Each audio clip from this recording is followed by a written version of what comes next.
السلام علیکم ناظرین، پروگرام اختلافی نوٹ میں آپ کے ساتھ میں ہوں مہرین سپین. ہمارے ساتھ موجود ہے ڈاکٹر بابر اعوان.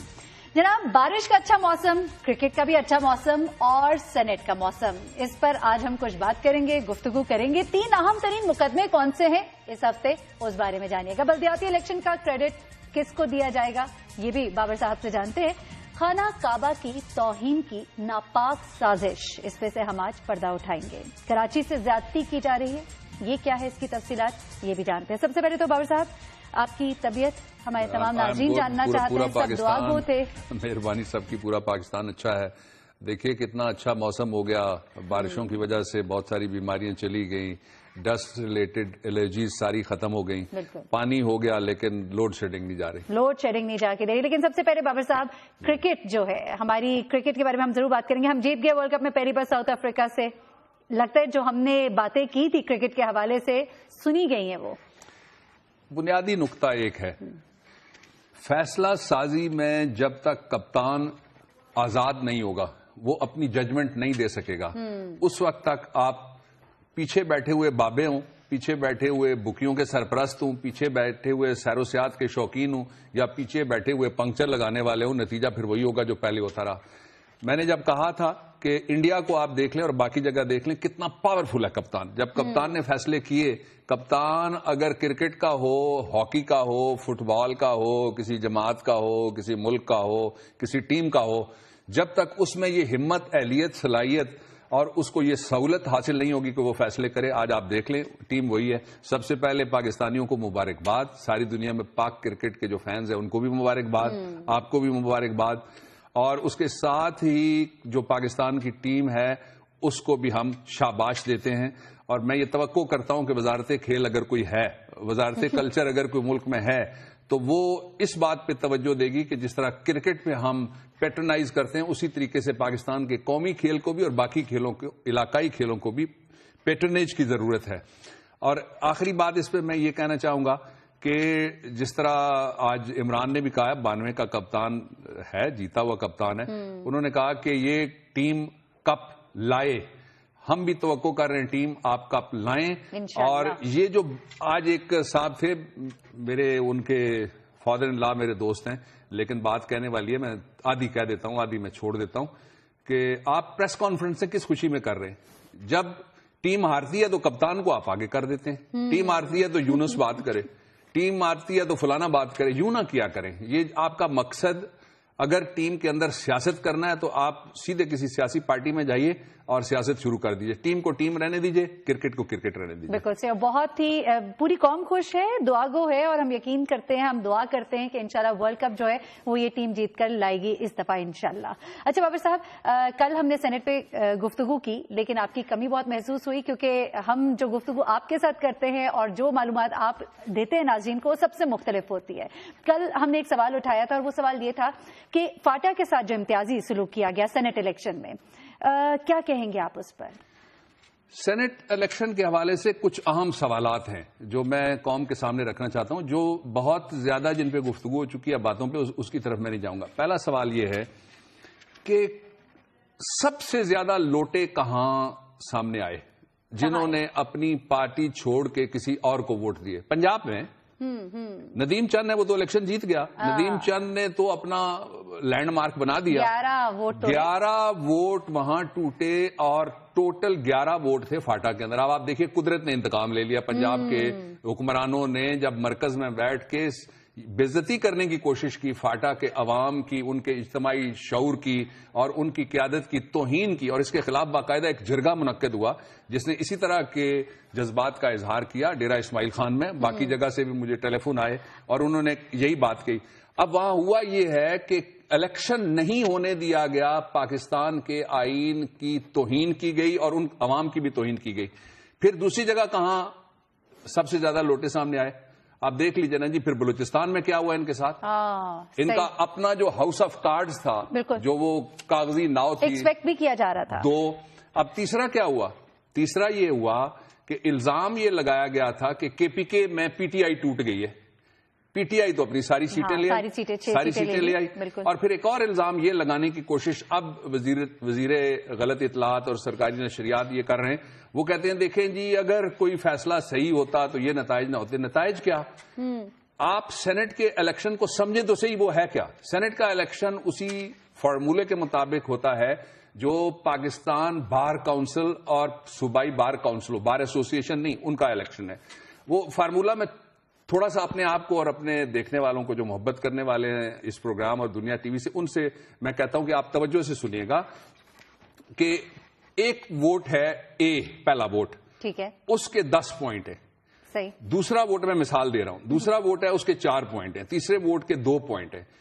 مجھے اگر ٹوٹل 20 ووٹ چاہیے تو مجھے جب 2 سے زیادہ ووٹ ملیں گے تو وہ 30 ووٹ ہو جائیں گے. میرے ووٹ جو دوسرے نمبر کا کینڈیڈیٹ ہے اس کو آٹومیٹکلی قانون یہ کہتا ہے ٹرانسفر ہو جائیں گے. اچھا، صحیح. اب جب دوسرے کو 15 چاہیے یا 4 چاہیے، جب اس کو 4 مل جائیں گے تو وہ اس کے بعد جو 5واں نمبر ہوگا وہ نیچے آٹومیٹکلی منتقل ہو جائے گا. اور یہ نہیں کہا گیا قانون میں کہ فلاں پارٹی کا ووٹ فلاں کو منتقل نہیں ہو سکتا.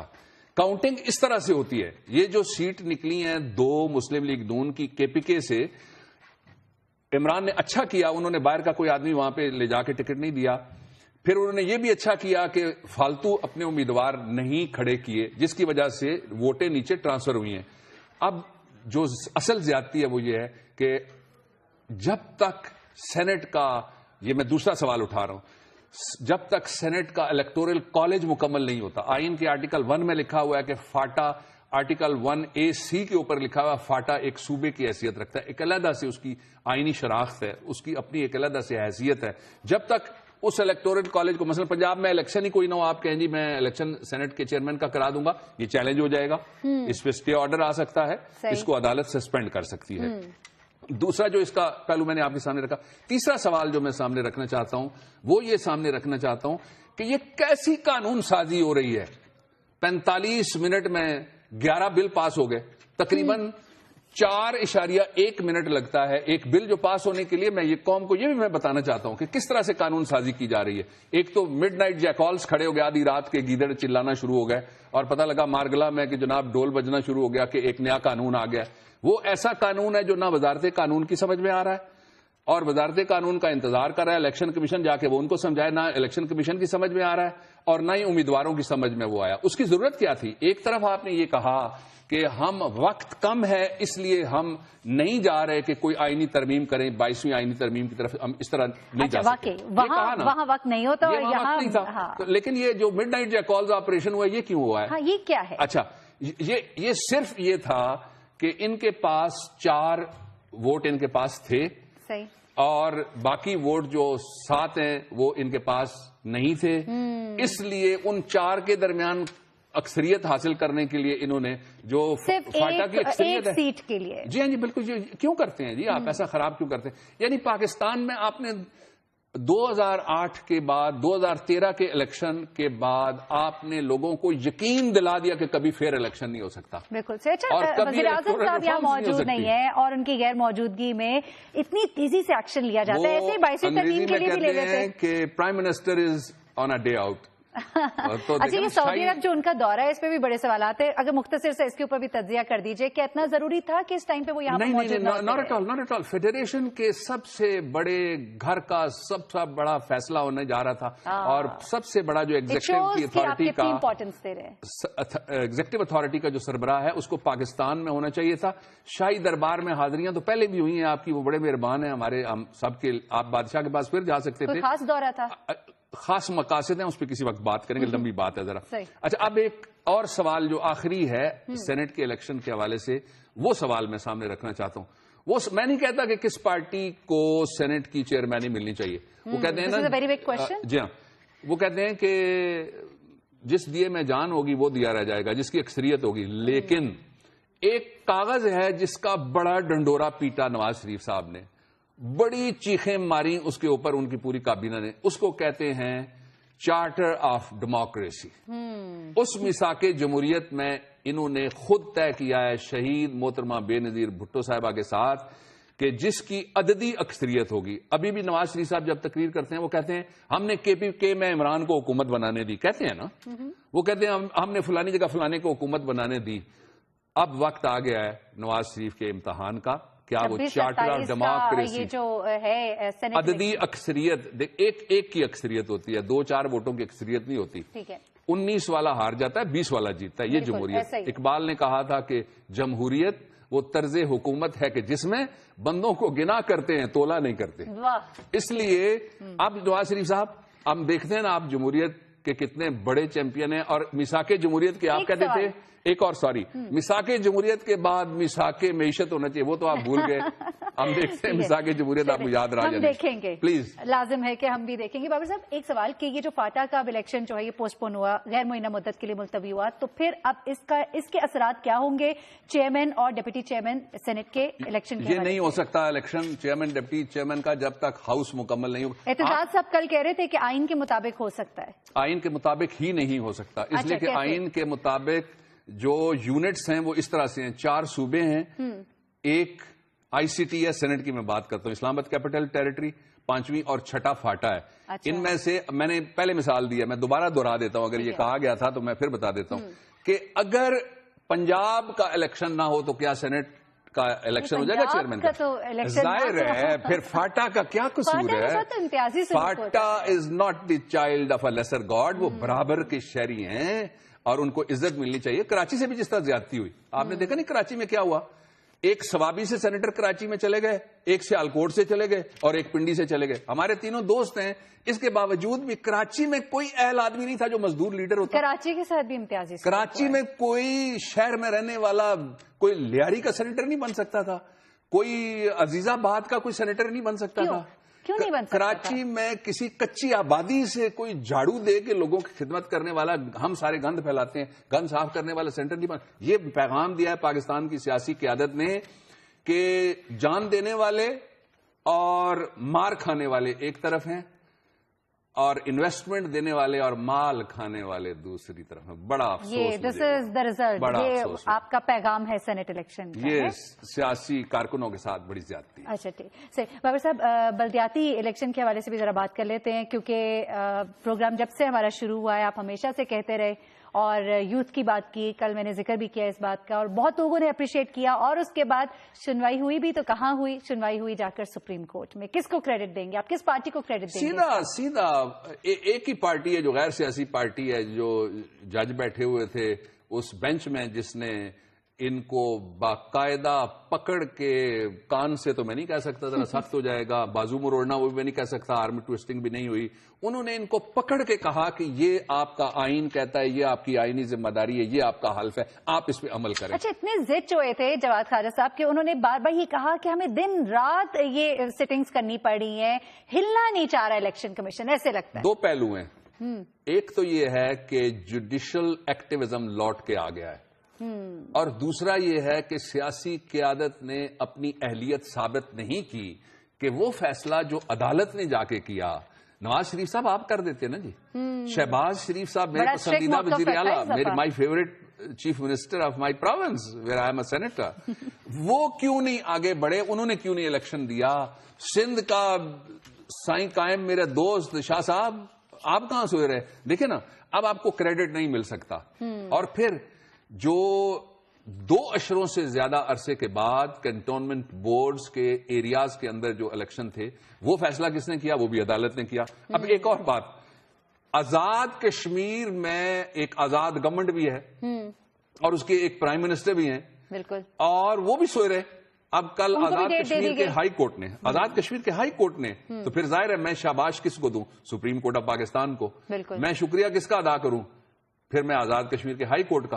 اور ایک تیسرا مقدمہ میں, یہ بہت اہم مقدمے, 3 اہم مقدمے اس ہفتے کے, ذرا اس کے بارے میں بتائیے. پاکستان کے لوگوں کا پولیٹیکل ڈسکورس بھی بدل سکتے ہیں اور ان کی تقدیر بھی بدل سکتے ہیں, اس لیے ان کو بہت توجہ سے ہمیں سپورٹ بھی کرنا چاہیے, مورل سپورٹ بھی دینی چاہیے.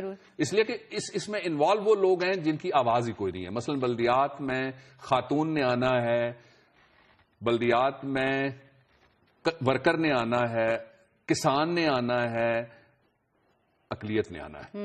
اس کو نمائندگی کسی جگہ یہ دینے کے لیے تیار نہیں ہے. اور بلدیات کی طرف جب یہ سارے کے سارے فنڈز چلے گئے تو پھر لیجسلیشن ٹھیک ہوگی, آنکھیں کھول کے دن کے وقت پھر قانون سازی کیا کریں گے.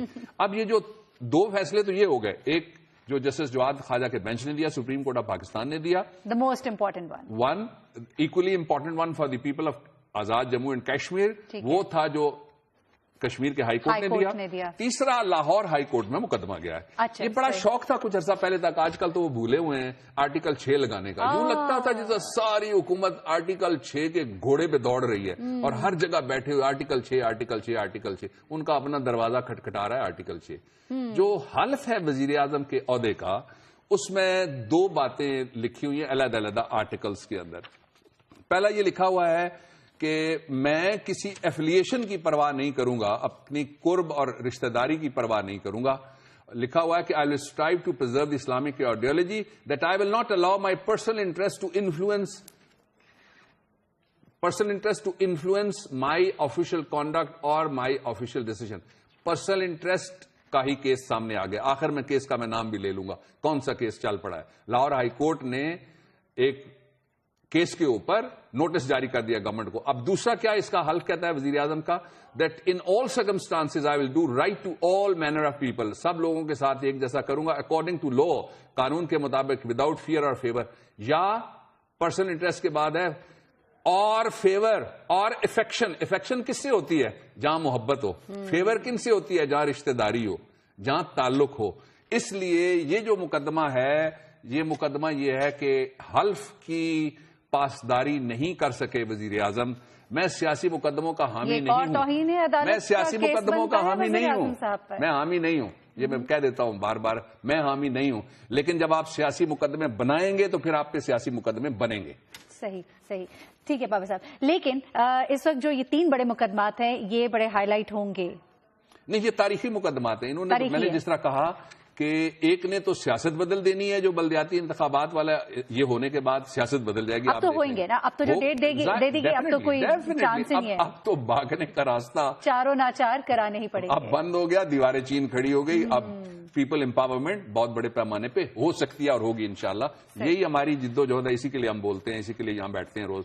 دوسرا یہ ہے کہ اگر آئین کا ایک حلف توڑا مشرف صاحب نے اور ان پہ 6 لگ گیا تو حکومت کے دروازہ کٹکھٹا رہا ہے نا 6۔ بالکل صحیح، یہ بہت بڑا مقدمہ ہے اور بڑا دور رس اس کا نتیجہ ہو سکتا ہے۔ چلے ٹھیک ہے۔ اچھا بابر صاحب، کیونکہ یہاں پر ہم بریک لیتے ہیں اور بریک پہ جائیں گے، واپس جب ہم آئیں گے تو ہم آپ کو بتائیں گے کہ پہلے لوگ چاند تارے جو ہیں وہ توڑتے تھے، اب سمندر بھی بیچے جا رہے ہیں۔ یہ کیا ماجرا ہے، یہ ضرور جانیے گا، لیکن اس بریک کے بعد۔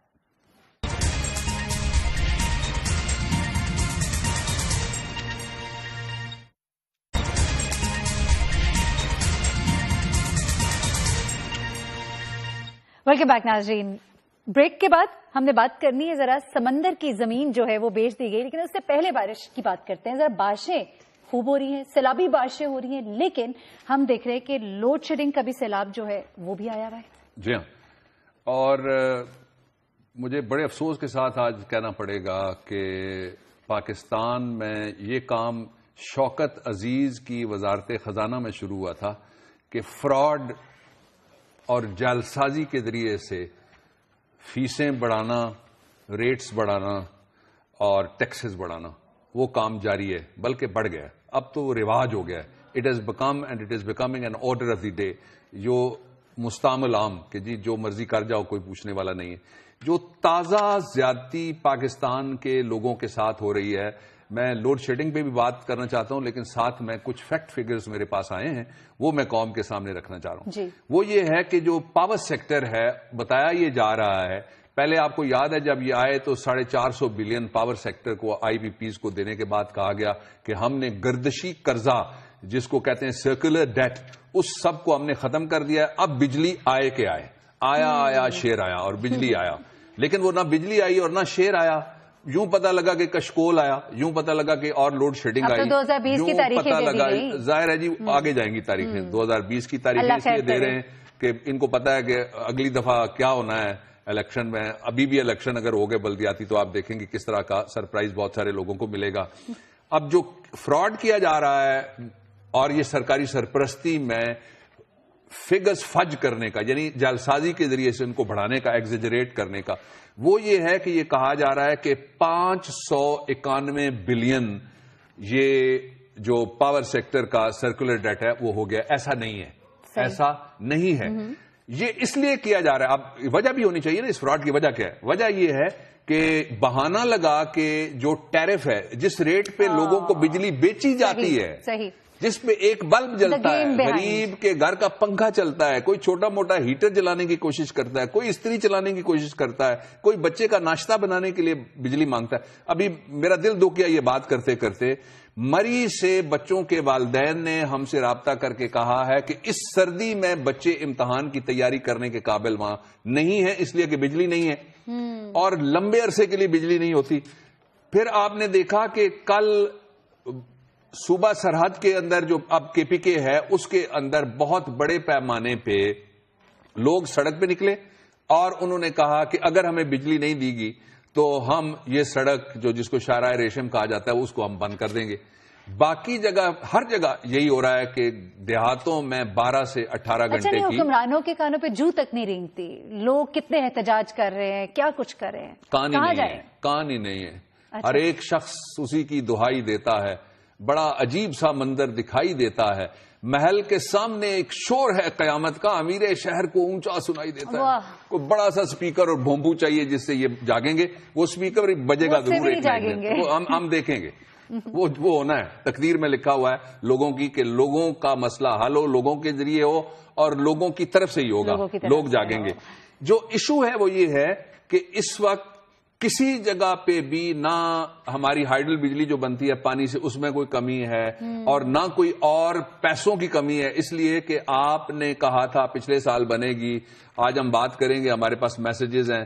کیا حشر کر کے رکھ دیا ہے پنڈی کا، کیا حشر کر کے رکھ دیا ہے اسلام آباد کا، کیا حشر کر کے رکھ دیا ہے اسکولوں کا. اور جب بارش ہوتی ہے تب تو یہ شہر دیکھنے والا ہو جاتا ہے. ایگزیکٹلی. وہ دیکھنے والا کیا، رونے والا ہو جاتا ہے. یعنی شہر رو رہا ہے اس وقت. اور ان کے اوپر رو رہا ہے. اس وقت ہمارے پروگرام کے لیے بھی پنڈی سے آئے ہیں، کتنی مشکل سے آئے ہیں. جو ایشو ہے اس وقت وہ یہ ہے کہ یہ پاور سیکٹر کے سرکولر ڈیٹ کے حوالے سے جو حکومتوں نے جن حکومتوں نے پیسے دینے ہیں، یہ کس کو بے وقوف بنانے کی ناکام کوشش کی جا رہی ہے. باقی حکومتوں کو چھوڑ دیں. 5.6 بلین پنجاب سے انہوں نے ریکور کرنے. تو پیسے دے دینا. آپ کے پاس تو اربوں خربوں ہیں. آپ تو ڈاکٹر مر جائے اس کے لیے پیسے نہیں دے سکتے. کل 2 بچے، آج خبر چھپی ہوئی ہے، پشاور کے سانحے کے 2 زخمی بچے کراچی سے مایوس ہو کے واپس آ گئے. ایک کے کسی ہاتھ کا مسئلہ ہے، دوسرے کسی اور لمب کا مسئلہ ہے، انگلیوں کا مسئلہ ہے. P S D P funds کی بھی ہم نے بات کی تھی. ہر جگہ سے مکمل کر لوں. یہ بچے وہاں سے لے جائے گئے تھے کراچی، اور کراچی سے وعدہ یہ تھا غالباً کہ ان کو باہر بھیجا جائے گا. ان کی پلاسٹک سرجریز ہوں گی، ریکنسٹرکٹیو سرجریز ہوں گی ہاتھوں انگلیوں کی جہاں ان کو نقصان پہنچا ہے، لمبس کی. لیکن ان کو نہیں بھیجا گیا. ان کے والدین مایوس ہو کے ان کو کراچی سے واپس لے آئے ہیں. ان کے لیے پیسے نہیں ہیں. ان کے لیے پیسے ملالہ کے لیے جہاز اڑتا ہے، باقیوں کے لیے کنگال ہے خزانے کا سارا خزانہ. جو ایشو ہے وہ یہ ہے کہ یہ پیسے آپ تو دے دینا. پھر دیکھیے غریب آدمی ہے فاٹا میں. فاٹا کا انہوں نے سرکولر ڈیٹ بنا کے رکھا ہوا ہے تقریباً 42.13 بلین ریسیویبل. سرکولر ڈیٹ کو بڑھانے کے لیے جو فگرز دیے جا رہے ہیں ان میں یہ بھی ڈالا ہوا ہے کہ فاٹا سے ہم نے وصول کرنا ہے. وہاں ہے کیا جس سے آپ وصول کریں گے بھائی؟ وہاں تو سرکاری محکمے جن کے پاس بجلی ہے. فاٹا میں شلمان تک گیا ہوں. میں پہلا پولیٹیکل آدمی تھا جو بی بی کی شہادت کے بعد جب جھگڑا کرانے کی کوشش ہو رہی تھی ایک اور نوعیت کا، مجھے کہا گیا اور میں وہاں گیا شلمان تک. آپ یقین کریں غاروں میں لوگ رہتے ہیں. جو ہی آپ باڑا کراس کرتے ہیں آپ کو غاروں میں رہنے والے بچے بڑی بڑی عمر کے، ان کے پاس پاؤں میں جوتا کوئی نہیں، کسی کے پاس سویٹر کوئی نہیں ہے، کسی کے پاس وہاں پہ روزگار کوئی نہیں ہے. اب ہماری جو اسٹیبلشمنٹ جس کے ذمہ سیکورٹی ہے انہوں نے کچھ پل بنائے ہیں، کچھ سڑکیں اچھی بنائی ہیں، لیکن وہ پیسے جو فاٹا کے نام پہ آتے ہیں وہ جاتے کہاں ہیں؟ اچھا اب ایک اور پہلو بھی میں آپ کے سامنے رکھ دیتا ہوں. وہ یہ ہے کہ پرائیویٹ سیکٹر سے 346.57 بلین پرائیویٹ سیکٹر سے لینا ہے. تو لینا تاجروں کی حکومت ہے. تاجروں کے پاس پیسے ہیں، تاجروں نے دینے ہیں. ان کو تو ریلیکس کر دیا گیا ہے بابا صاحب. تاجروں نے دینے ہیں. تاجروں پہ ہی مہربانی کرو گے. اس ملک کے غریب آدمی کا کوئی حق نہیں ہے. ٹیرف کہاں تک جائے گا؟ یہ ٹیرف عوام کی جان لے کے ہمارا ہم جب سے پروگرام شروع کیا ہے ہم ہر دفعہ بتاتے ہیں ہر مہینے ٹیرف کچھ بڑا ہوتا ہے، کچھ نہ کچھ اور. یہ اسی کے لیے ٹیرف کے لیے تو پھر کوشش ہو رہی ہے نا، ٹیرف کے لیے پھر کوشش ہو رہی ہے. ایک اور پہلو وہ آپ ذرا دیکھ لیجئے گا کہ آپ کے وہ وعدے کہاں گئے جو قوم کے ساتھ آپ تو عام آدمی سے بھی گئے گزرے نکلے، اس لیے کہ کیجریوال عام آدمی ہے. ایک اس کو کہا گیا ابھی پارٹی کے اندر سے آواز اٹھی، دیکھیں آتے ساتھ اس نے کتنے اچھے کل آواز اٹھی، بجلی 50% کر دی، پانی مفت کر دیا. آواز اٹھی کہ آپ 2 عہدے نہیں رکھ سکتے، آپ یا پارٹی کے سربراہ رہیں یا آپ وزیر اعلیٰ رہیں. اس نے کہا جی میں استعفیٰ دینے کے لیے تیار ہوں. یہاں تو اللہ میاں استعفیٰ لیتا ہے تو تب لوگ راضی ہوتے ہیں، یہاں تو آخری جب آتا ہے نا پیغام تو تب لوگ راضی ہوتے ہیں استعفیٰ دینے کے لیے. اچھا اب اس صورتحال میں بھی اگر بجلی لوگوں کو نہیں ملنی تو پھر کب ملے گی بجلی؟ بجلی نہیں ملے گی اس وقت تک جب تک حکمرانوں کے جو بجلی گھر ہیں، حکمرانوں کی فیکٹریوں کے ساتھ جو کیپٹیو پاور پروجیکٹس لگے ہوئے ہیں اور حکمرانوں کے جو مفادات ہیں، ان کے جو فرنٹ مین ہیں، ان کی دوستوں کی جو کمپنیاں ہیں، ان کے جو پسندیدہ لوگ ہیں، جب تک وہ اس بزنس میں رہیں گے. دیکھیے کچھ ادارے، میں نہیں کہتا کہ نیشنلائزیشن ہی سارے مسئلوں کا حل ہوتی ہے، لیکن کچھ ادارے ساری دنیا کے اندر ایسے ہیں جو ریاست کے قبضے میں ہوتے ہیں. جب تک وہ ریاست کے قبضے میں رہتے ہیں لوگوں کو کنٹرول کر کے کھینچ کھانچ کے ریلیف ملتا ہے. یہ بابر صاحب اصل میں غریب ملک کے امیر حکمران ہے، یہ اسی طرح سے رہتے ہیں اور ان کے طور طریقے یہی ہے، ورنہ یہ امیر ملک ہے، آپ یقین کیجئے اس کو غریب کیا جاتا ہے. یہ تو زمینوں کے ساتھ ساتھ سمندر بھی بیچ دیتے ہیں. بابر صاحب سمندر بیچ دیا، یہ کیا کہانی ہے؟ کیا کہوں جی، پتہ نہیں لوگ رکنے کا نام نہیں. کیوں بیچ دیا؟ جو مکمکا ہے اسی کے اندر یہ بھی گیا. اور میں اب اس مکمکا کی ایک تفصیل آپ کو بتاتا ہوں. مجھے آپ یہ بتائیے، ہم سارے پلاٹ ڈھونڈتے رہتے ہیں، کبھی اپنے لیے، کبھی بہن کے لیے، کبھی بیٹی کے لیے، کبھی کسی عزیز کے لیے. سب کو قیمتیں پتہ ہیں. کراچی کا جو سٹیل ملز کا علاقہ ہے وہ اور جو ایکسپورٹ پروسیسنگ اتھارٹی کا علاقہ ہے وہ سمجھے جاتے ہیں سینٹرل علاقے کاروباری اعتبار سے، اس لیے کہ وہاں بہت بڑی اکنامک ایکٹیویٹی ہوتی ہے اور بہت بڑے پیمانے پہ وہاں آبادیاں بھی ہیں. وہاں زمین کی قیمت ذرا تھوڑا گیس ورک مجھے دیں، آپ کیا سمجھتی ہیں کہ زمین کنال کتنے کی ہونی چاہیے؟ بابر صاحب یہ میں کیا آئیڈیا لگا سکتی ہوں، کتنے کی ہوگی؟ 50 لاکھ کی، 80 لاکھ؟ بڑی سستی آپ نے کر دی. 2 کروڑ کہاں ہے؟ لاہور میں کیسی ہے زمین؟ کراچی میں یہ جو اشتہار آ رہے ہیں بڑے بڑے پرائیویٹ اور گورنمنٹ کے ادارے اور ڈی ایچ ایز چلا رہے ہیں، تو یہ اچھا ڈی ایچ اے کے انڈر جو آتے ہیں، ٹھیک ہے، پھر 2-3 کروڑ میں ہوگی، 2 کروڑ تک. نہیں، میں ڈی ایچ اے کی ایسی مثال میں نے دے دی اس لیے کہ it is one of the area جہاں لوگ جانا پسند کرتے ہیں. جس طرح ریٹ میں بتا دیتا ہوں، ریٹ میں بتا دیتا ہوں، 25,000 روپے فی کنال زمین دی گئی ہے. یہ سندھ کے کسی شیر یہ کام کر سکتا ہے. ایکسپورٹ پروسیسنگ اتھارٹی کو سمندر کے اندر 75 ایکڑ، وہاں ٹوٹل جو ہمارے پاس اطلاعات ہیں وہ 200 ایکڑ زمین ان کو دی گئی ہے اور 4 کروڑ 35 لاکھ روپے میں یہ زمین دی گئی ہے. 4 کروڑ 35 لاکھ روپے میں ریوڑیاں بانٹی گئی. اچھا 1 ایکڑ 8 کنال کا ہوتا ہے، کل 1600 کنال ہے اور کراچی کے مرکز میں. مال قوم دلے بے رحم. یہاں ہم بریک لیتے ہیں. مال مفت دلے بے رحم، ریوڑیاں بانٹی جا رہی ہیں اور اتنی سستی زمینیں ملنے لگی تو کتنی اچھی بات ہے. غریب سے غریب بندہ بھی کنال زمین تو گھر تو بنا ہی لے گا. اینیویز بریک لیتے ہیں. بریک سے واپس آتے ہیں تو ہم آپ کو بتائیں گے ایک سازش بے نقاب کریں گے. خانہ کعبہ کی توہین کی ناپاک سازش کی گئی. کیا ماجرا ہے، کیا واقعہ ہے، یہ ضرور جانیے گا اس بریک کے بعد.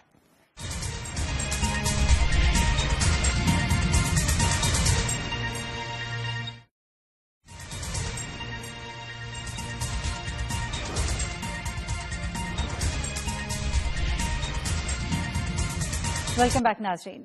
ایک دل آزار خبر جس نے سارے عالم اسلام میں تشویش کی لہر دوڑا دی، ذرا اس کا ذکر ضرور کرتے ہیں. بابا صاحب پہلے ہم نے وہ دیکھا چارلی ایبڈو اور اس کے بعد اب یہ ایک اور. دیکھیے یہ ایک ایفرٹ ہو رہی ہے انڈیا کے اندر اور ایفرٹ یہ ہے کہ کسی طریقے سے اقلیتوں کو ایکسٹرمنیٹ یعنی نیست و نابود خدا نخواستہ کر دیا جائے. اور وہ اقلیتیں، اس میں مسلم اقلیت سب سے بڑی ہے، اس کے بعد سکھ آتے ہیں، اس کے بعد کرسچنز آتے ہیں. میں تعداد کے اعتبار سے بات کر رہا ہوں، اور پھر بدھ مذہب کے ماننے والے وہ آتے ہیں. اس کے ساتھ ساتھ کوئی ایسا موقع ہندوستان کے اندر ایک خاص ذہنیت ہاتھ سے نہیں جانے دیتی جب مسلمانوں کی دل آزاری کر کے اور پھر ان کے اوپر ریئیکشن جب آئے تو کوئی نہ کوئی لیبل لگا دیا جائے. اس دفعہ جو حرکت کی گئی ہے وہ انتہائی دل آزار ہے.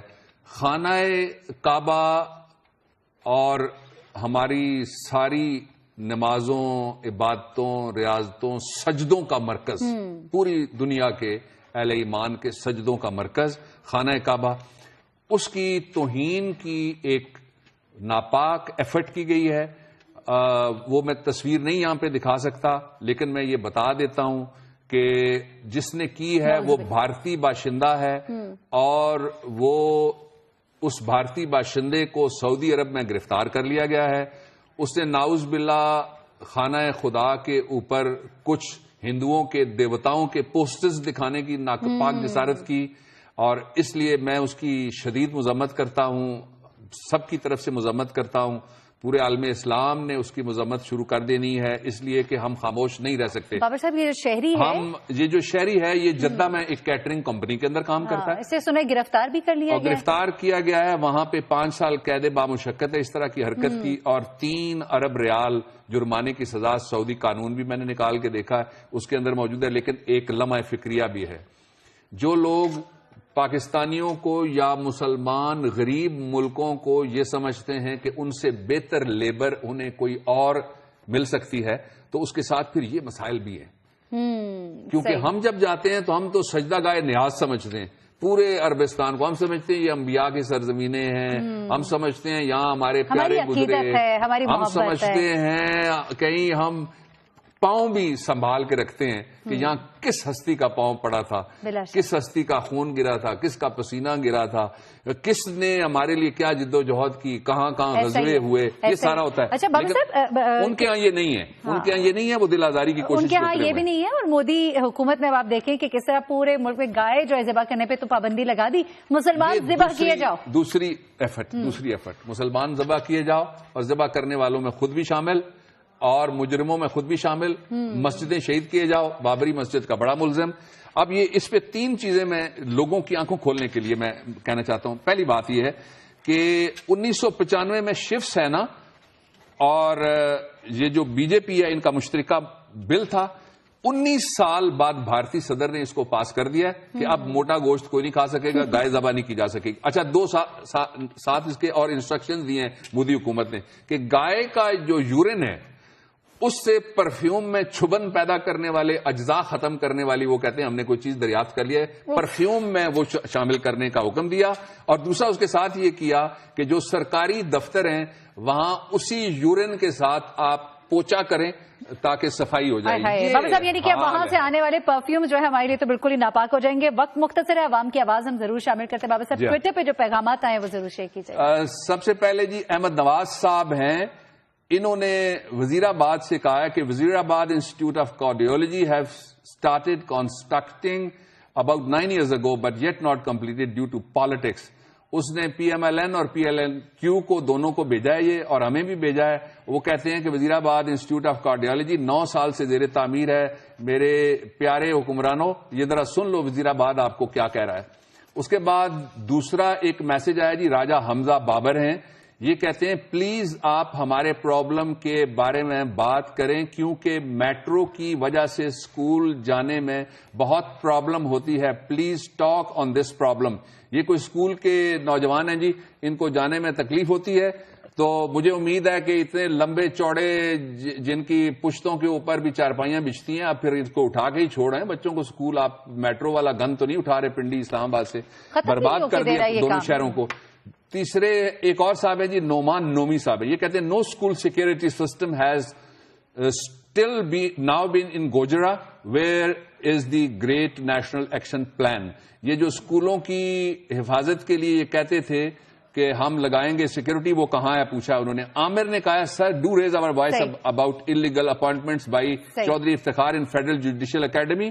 اور عمران ستی صاحب ہیں کہتے ہیں sir Kahuta road is under construction since last 7 years. چلیے ٹھیک بابا صاحب، بہت سے پیغامات ہمیں موصول ہوتے ہیں ٹویٹر پر. ہماری کوشش ہوتی ہے ہم زیادہ سے زیادہ پیغامات کو یہاں پر لائیں، رجسٹر کروائیں، اور ہم دعا کرتے ہیں کہ ضرور وہ سنے جائیں، اور سنے بھی جاتے ہیں بہت سے معاملات. بابا صاحب وقت چکے ختم ہو گیا، اور اب آپ کی آواز ہم نے عوام تک پہنچانی ہے. جو ہو رہا ہے عوام کے ساتھ اس پہ یہی کہا جا سکتا ہے کہ خدا کی خدائی کو الو بناؤ. ارے نیک نامو، ارے پارساؤ، مصیبت پڑے تو مکانوں میں گھس کر بڑے ٹھاٹ سے قوم کا مال کھاؤ. جلوں میں لیے سبز طوطوں کی ٹینٹیں، ریاست سے لوٹن کبوتر منگاؤ. پتنگ آپ کا کٹ گیا بھی تو کیا ہے، 2 تاوی سے ہٹ کر سیتاوی اڑاؤ. اور سیاست کی مرغی خطابت کا چرغا دساور اٹھا ہے کراچی کے بھاؤ. وطن آ گیا ہے لٹیروں کی زد میں. وطن آ گیا ہے لٹیروں کی زد میں. کہاں ہو کدھر ہو سیاسی خداؤ. پاکستان کے جوانوں، قوم کو جگاؤ، اپنے آپ کو جگاؤ. سوچئے گا، پھر بات کریں گے کل آپ سے اسی موضوع پہ.